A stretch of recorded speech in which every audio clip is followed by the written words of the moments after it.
Okay, now that we have talked about different types of charge carriers, where do they come from, how do we change their density, and what's the majority, what's the minority carrier, and all that, let's talk about carrier transport. Let's see what mechanisms do we have for these carriers to move along these silicon crystals, and intrinsic or extrinsic.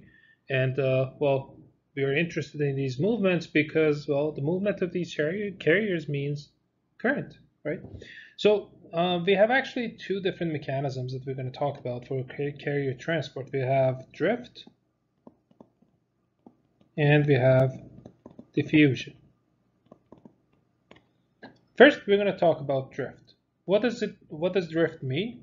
Well, it means that if I have a piece of silicon, like this one here, and I apply voltage across this piece of silicon using a battery, right? So let's say I have a V battery, and I apply this across the piece of silicon, I know that it's a material. It doesn't matter if it's a, well, it's a conductor or a semiconductor. As long as it's conducting, if I apply voltage, and as long as I have some like free electrons, I'm going to have movement of these free electrons due to the electric field that is created by that voltage. So the moment I apply this voltage across this piece of silicon, I'm going to create an electric field, and that electric field is going to basically force my electrons to move around, right? To move from one end to the other end, right? So if I have a plus here and then minus here, I know that I'm going to have electric field with this direction that is shown here, and this electric field with plus being here, it's going to absorb more and more electrons toward this terminal, to the left terminal, meaning that if the electrons are moving from right to left, it means that the current is actually moving from left to right, right?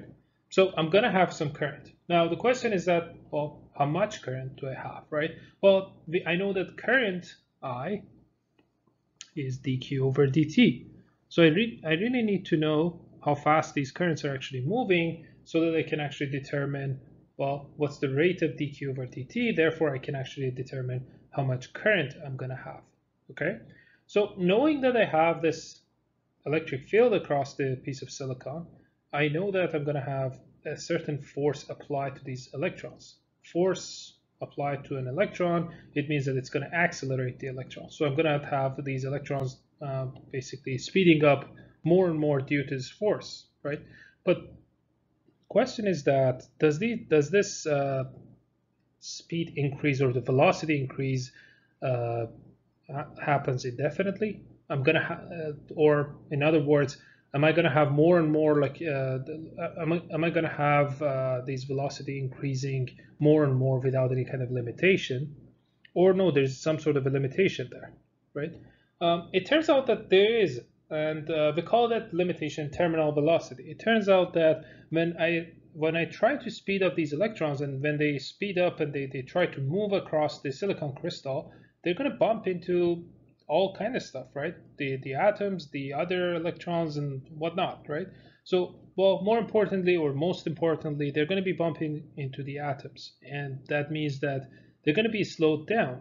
Of course, they're going to be still moving into one direction, the direction that is forced by the electric field, but at the end of the day, there is a force that is resisting against their velocity increase, or the indefinite velocity increase, and we call that force, well, let's call it the resistance force. And when this resistance force and the initial force due to the electric field somehow cancel each other out, we reach to a terminal velocity. Okay, to better imagine this terminal velocity, think about like people who go for like basically parachuting, right? If you jump off an airplane with a parachute, and the parachute opens, hopefully, what happens is that, well, we have this parachute thingy, and let's say this is you, and you're connected to this parachute, again, hopefully. Now, what happens is that we have gravity that is forcing you toward the earth, and then we have air resistance that is basically, well, resisting against the gravity. So initially, you're going to speed up, but at some point, the air resistance becomes so much that it cancels out the force of gravity, so you reach a terminal velocity, right? if that doesn't happen, well, imagine what happens when you reach the Earth, right? So that is the concept of terminal velocity for humans, and for like jumping off an airplane, we can actually have an analogous kind of a phenomenon happening with electrons inside a crystal or silicon crystal. Okay, so this velocity, we know that it is proportional to E, to the electric field, right? So I can say that this velocity, I'm going to show it with this small v, is proportionate to E, right? It's not equal to the electric field, but it is proportionate to the electric field, right? To make it equal, we write V is actually equal to mu E. And by mu, we mean something called mobility. It's a constant, and it's related to, well, you can imagine that it's different for electrons and holes. So when we say mu n, we mean electrons, and when we say mu p, we mean holes, right? So basically, for example, for electrons, we have mu n equal to 1,350 centimeters squared over volt second. Okay, and for holes, we have 480 with the same unit, right?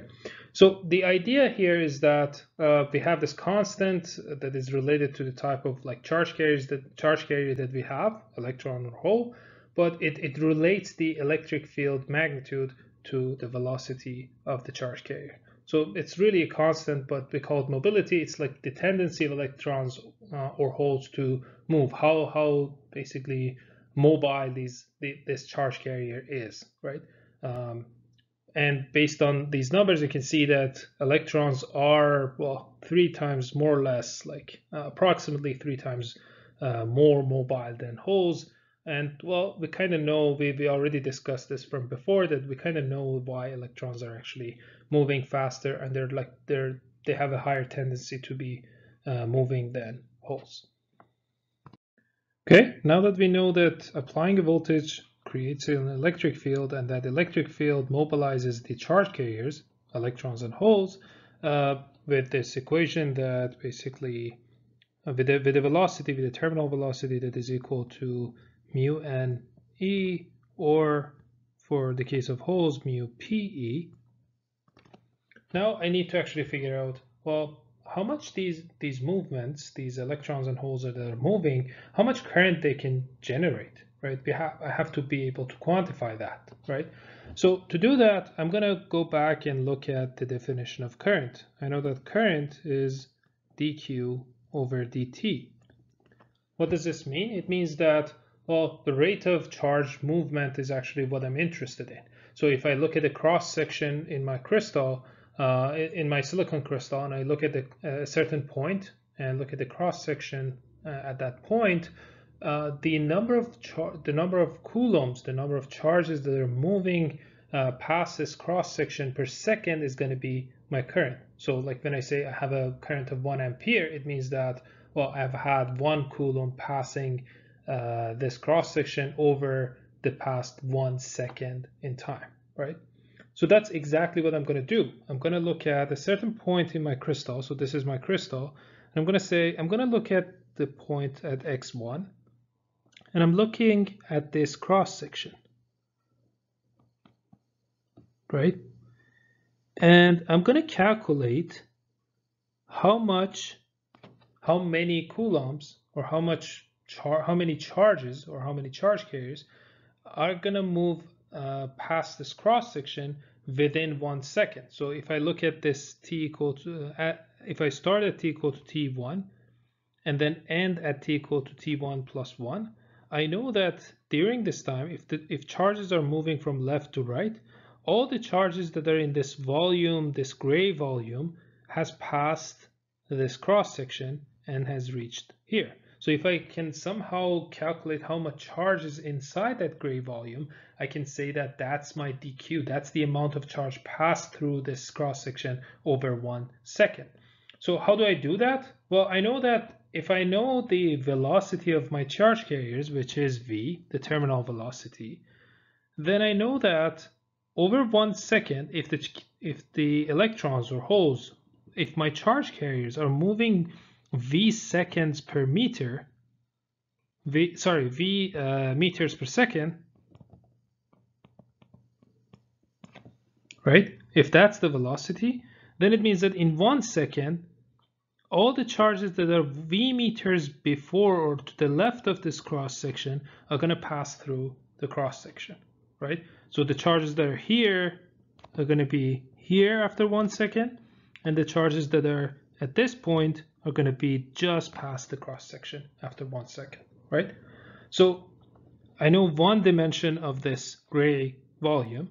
The other dimensions are actually given to me. So this is the width, the W, and the height of the crystal. So it very much depends on the amount of charge, depends on the size of my crystal. The only thing that is dependent on the speed of charge movement is actually in this dimension, right? So the volume, the gray area volume is going to be V times W times H, and that's just the volume. It's not the amount of charge that I have. Then I have to multiply this by the density of my charge carriers. Let's say I'm just doing this for the electrons for now. So the density of electrons.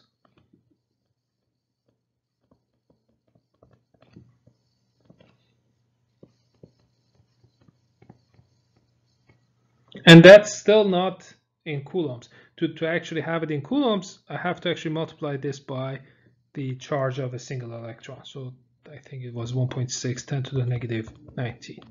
Okay. Once I have that, then I know that that's the amount of charge that is passing through that cross section.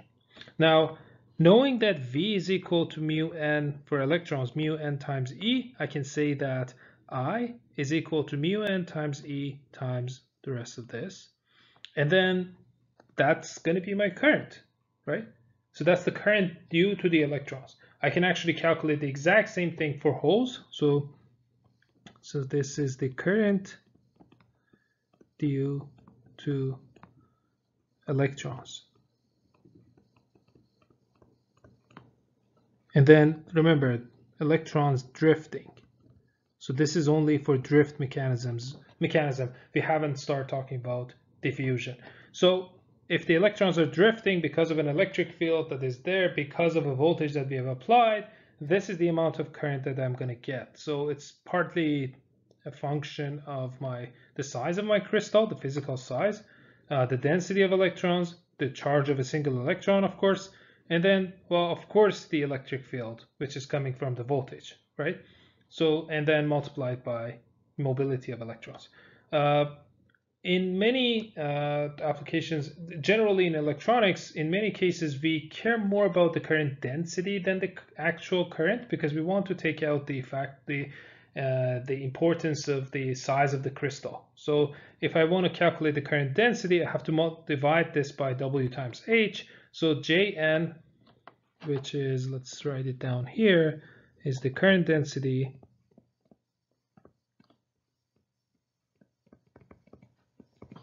due to electrons. Electrons is going to be this expression. So similarly, you can imagine that I can do the same thing for holes, and instead of mu n, I'm going to have mu p, the rest, and instead of the density of electrons, I'm going to have density of holes, but the rest is going to be exactly the same, and the charge of an electron and the charge of a hole are exactly the same, but of the opposite polarity. So same magnitude, different polarity. Now, if I add all of these up, I'm going to get J total equal to this. So this is J total due to diffusion. And you can think about it, the movement of electrons, if the electrons are moving from left to right, it means that the holes are actually moving from right to left. So these two currents are not going to be actually destructive. They're going to be adding to each other in a constructive manner. So when I say that Q of the electrons is actually opposite polarity of Q of a hole, here this Q that we have here is the magnitude of this electron charge or hole charge. It doesn't have the polarity here, right? That polarity somehow is actually, if you think about it, it is actually hidden in this mu PE and the mu NE. So for electrons, if you think about it, when we say that V, the terminal velocity is mu NE, if you want to actually know the direction, if you want to write this based on the direction of the electric field, it should be negative mu NE, and the velocity of holes is actually mu PE with a positive sign, right? So therefore, when it comes to this equation, they actually add up with each other. So the negative that we have here cancels out with the negative of the charge of a single electron, so you get a positive expression that adds to the positive expression, positive term from the holes. So they do add up in a constructive manner, meaning that the two currents are actually in the same direction.